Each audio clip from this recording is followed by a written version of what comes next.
નમસ્કાર. ભારતની વાત કરીએ ને તો જાણે એક સાથે બે દુનિયાની વાત થતી હોય એવું લાગે. એક તરફ છે એના ગામડા અને બીજી તરફ એના ધમધમતા શહેરો. પણ સવાલ એ છે કે દેશનું અસલી ભવિષ્ય ક્યાં છે, ગામડામાં કે શહેરમાં? ચાલો આજે આ સવાલનો જવાબ શોધવાની કોશિશ કરીએ. તો સવાલ સીધો છે. ભારતની પ્રગતિનો રસ્તો ક્યાંથી નીકળશે? એના ગામડાઓમાંથી જ્યાં આજે પણ દેશનો આત્મા ધબકે છે, કે પછી એના શહેરોમાંથી જે દેશની ઇકોનોમીના ગ્રોથ એન્જિન ગણાય છે? ચાલો આ દલીલની બંને બાજુઓને ઊંડાણપૂર્વક સમજીએ અને જોઈએ કે આંકડા અને યોજનાઓ શું કહે છે. ચાલો શરૂઆત કરીએ ભારતના હૃદયથી, એટલે કે એના ગ્રામીણ વિસ્તારોથી.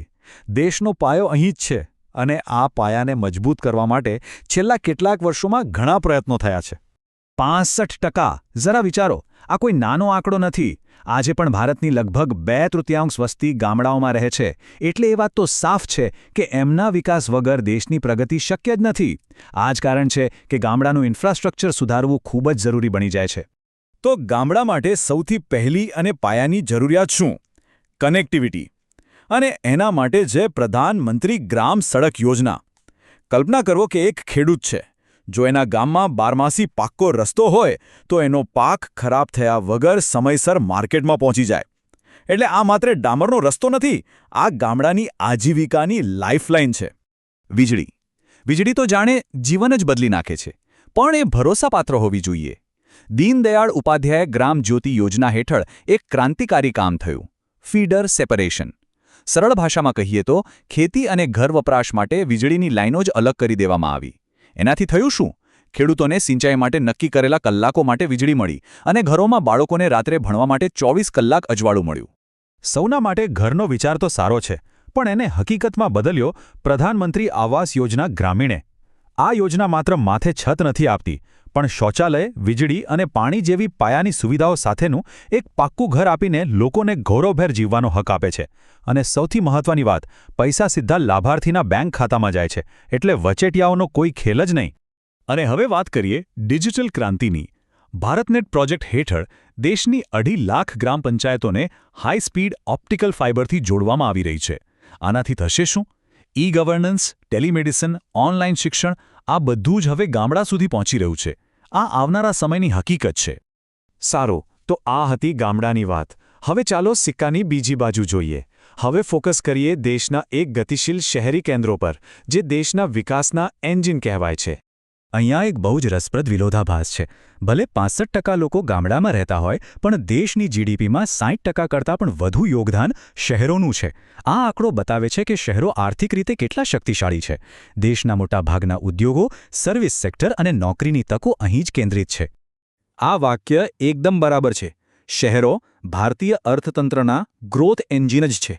પણ આ ઝડપી ગ્રોથની એક બીજી બાજુ પણ છે. આડેધડ શહેરીકરણને કારણે ટ્રાફિક, પ્રદૂષણ અને ઝૂંપડપટ્ટી જેવી ગંભીર સમસ્યાઓ પણ ઊભી થઈ છે. તો આ પડકારોનો સામનો કરવા માટે આવ્યો સ્માર્ટ સિટીઝ મિશન. આનો હેતુ 100 શહેરોને આધુનિક ટેકનોલોજીથી અપગ્રેડ કરવાનો છે, જેમ કે ઇન્ટરનેટ ઓફ થિંગ્સ, એટલે કે IoT. મતલબ એવી ટેકનોલોજી જે ટ્રાફિક મેનેજમેન્ટથી લઈને વીજળીના વપરાશ સુધી બધું જ વધુ સ્માર્ટ બનાવે, જેથી નાગરિકોનું જીવન સરળ બને. ટેકનોલોજી તો બરાબર છે, પણ પાયાની સુવિધાઓનું શું? અમૃત 2.0 મિશન એના પર જ ધ્યાન કેન્દ્રિત કરે છે. એ સુનિશ્ચિત કરે છે કે દરેક ઘરમાં નળથી પાણી આવે, ગટર વ્યવસ્થા યોગ્ય હોય અને શહેરોમાં પાર્ક જેવી ખુલ્લી લીલી જગ્યાઓ પણ હોય. શહેરોની સૌથી મોટી સમસ્યા એટલે ટ્રાફિક. આને પહોંચી વળવા માટે 2 મુખ્ય રસ્તા અપનાવવામાં આવ્યા છે. એક તરફ 50થી વધુ શહેરોમાં મેટ્રો રેલનું નેટવર્ક ફેલાઈ રહ્યું છે, તો બીજી તરફ અમદાવાદના જનમાર્ગ જેવા સફળ BRTS મોડેલ, જેમાં બસો માટે એક અલગ જ લેન હોય છે, એ પબ્લિક ટ્રાન્સપોર્ટને ઝડપી અને વધુ સુવિધાજનક બનાવી રહ્યા છે. અને હા, કોઈ પણ શહેર ત્યાં સુધી સ્માર્ટ ન કહી શકાય જ્યાં સુધી એ સ્વચ્છ ન હોય. સ્વચ્છ ભારત મિશન અર્બન 2.0નું લક્ષ્ય બહુ મોટું છે. શહેરોને કચરા મુક્ત બનાવવા.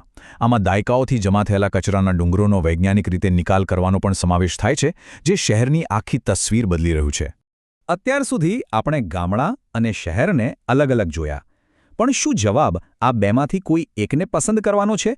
કે પછી આ બંનેને જોડવાનો કોઈ ત્રીજો રસ્તો પણ છે? અહીંથી ભારતની વિકાસગાથામાં એક નવો અને રસપ્રદ વળાંક આવે છે. આ વિચારના બીજ તો ઘણા સમય પહેલાં જ રોપાયા હતા. ભૂતપૂર્વ રાષ્ટ્રપતિ ડૉક્ટર એપીજે અબ્દુલ કલામે પુરાણો કોન્સેપ્ટ આપ્યો હતો, એટલે કે ગ્રામીણ વિસ્તારોમાં શહેરી સુવિધાઓ પૂરી પાડવી. એમનું સપનું હતું કે કોઈને માત્ર સારી સુવિધાઓ મેળવવા માટે પોતાનું ગામ છોડીને શહેર તરફ ભાગવું ન પડે. ડૉક્ટર કલામના આ જ વિઝનથી પ્રેરણા લઈને શ્યામાપ્રસાદ મુખર્જી રૂરબન મિશન શરૂ થયું. આની સ્ટ્રેટેજી એકદમ સિમ્પલ પણ પાવરફુલ છે. આજુબાજુના કેટલાક ગામોનું એક ક્લસ્ટર બનાવો અને એમને એક યુનિટ તરીકે વિકસાવો. ત્યાં શહેર જેવી સ્કૂલ, હોસ્પિટલ અને રોજગારીની તકો ઊભી કરો. મૂળ ઉદ્દેશ્ય એક જ છે: મોટા શહેરો પર વસ્તીનું દબાણ ઘટાડવું. આ મિશનનો આખો સાર આ એક જ વાક્યમાં આવી જાય છે: આત્મા ગામડાની, સુવિધા શહેરની. મતલબ કે ગામડાની ઓળખ અને સંસ્કૃતિ જળવાઈ રહે, પણ વિકાસ અને સુવિધાઓ શહેર જેવી જ મળે. હવે ચાલો એક એવા રાજ્યનું ઉદાહરણ જોઈએ જ્યાં આમાંના ઘણા વિચારો માત્ર કાગળ પર નહોતા, પણ રાષ્ટ્રીય સ્તરે લાગુ થયા પહેલાં જ જમીન પર સફળતાપૂર્વક ઉતરી ચૂક્યા હતા. આ મામલે ગુજરાતનું મોડલ એક બ્લુપ્રિન્ટ તરીકે જોવામાં આવે છે. તો ગુજરાત એક બ્લુપ્રિન્ટ કેમ છે, એના પર એક ઝડપી નજર કરીએ. જ્યોતિગ્રામ યોજનાએ ગામડાઓને 24 કલાક વીજળી આપી, જે પછીથી રાષ્ટ્રીય સ્તરે DDU-JGY યોજના માટે મોડલ બની. ઈ-ગ્રામ વિશ્વગ્રામ યોજનાએ તો ભારતનેટ પહેલાં જ બધી ગ્રામ પંચાયતોને બ્રોડબેન્ડથી જોડી દીધી હતી. અને શહેરોની વાત કરીએ તો ગિફ્ટ સિટી, સુરતનું ટોપ સ્માર્ટ સિટી બનવું અને અમદાવાદ રિવરફ્રન્ટ જેવા પ્રોજેક્ટ્સે આખા દેશ માટે નવા માપદંડો સ્થાપિત કર્યા. પણ ચાલો વાસ્તવિકતાને પણ ન ભૂલીએ. આ સફર એટલી સરળ નથી. સારી યોજનાઓ અને જમીન પરના અમલીકરણ વચ્ચે ઘણીવાર મોટી ખાઈ રહી જાય છે. તો અંતે ચાલો જોઈએ કે આ રસ્તામાં કયા અવરોધો છે અને આગળનો માર્ગ શું હોઈ શકે છે. મુખ્યત્વે 3 મોટા પડકારો છે. પહેલું, પૈસાની અછત. એનો એક ઉપાય છે મ્યુનિસિપલ બોન્ડ્સ, જેમાં શહેરો સીધા લોકો પાસેથી જ પોતાના વિકાસ માટે પૈસા ઊભા કરી શકે. બીજું, જમીન સંપાદનમાં થતો વિલંબ. એના માટે કાયદાકીય પ્રક્રિયાઓને સરળ બનાવવી પડશે. અને ત્રીજું, ઝૂંપડપટ્ટીઓનો ફેલાવો, જેનો એકમાત્ર ઉપાય છે મોટા પાયે એફોર્ડેબલ હાઉસિંગ, એટલે કે પરવડે તેવા ઘરો બનાવવા. તો આ આખી ચર્ચાનો સાર શું નીકળ્યો? નિર્ણાયક મુદ્દો એ છે કે આગળનો રસ્તો ગામડા અને શહેર વચ્ચેની હરીફાઈનો બિલકુલ નથી. સાચો વિકાસ ત્યારે જ થશે જ્યારે આ બંને એકબીજાના હરીફ તરીકે નહીં, પણ એકબીજાના પૂરક ભાગીદાર તરીકે કામ કરશે. અને એટલે જ આપણે શરૂઆતના સવાલ પર પાછા આવીએ છીએ, પણ એક નવા દૃષ્ટિકોણ સાથે. હવે અસલી સવાલ એ નથી કે ભવિષ્ય ગામડાનું છે કે શહેરનું. અસલી સવાલ એ છે કે આવનારા દાયકાઓમાં ભારતની વિકાસગાથા સ્પર્ધા દ્વારા લખાશે કે પછી પરસ્પર પૂરકતા દ્વારા? આવનારો સમય સ્પર્ધાનો હશે કે સહકારનો? આ વિચાર સાથે જ આપણે આજનું વિશ્લેષણ સમાપ્ત કરીએ છીએ.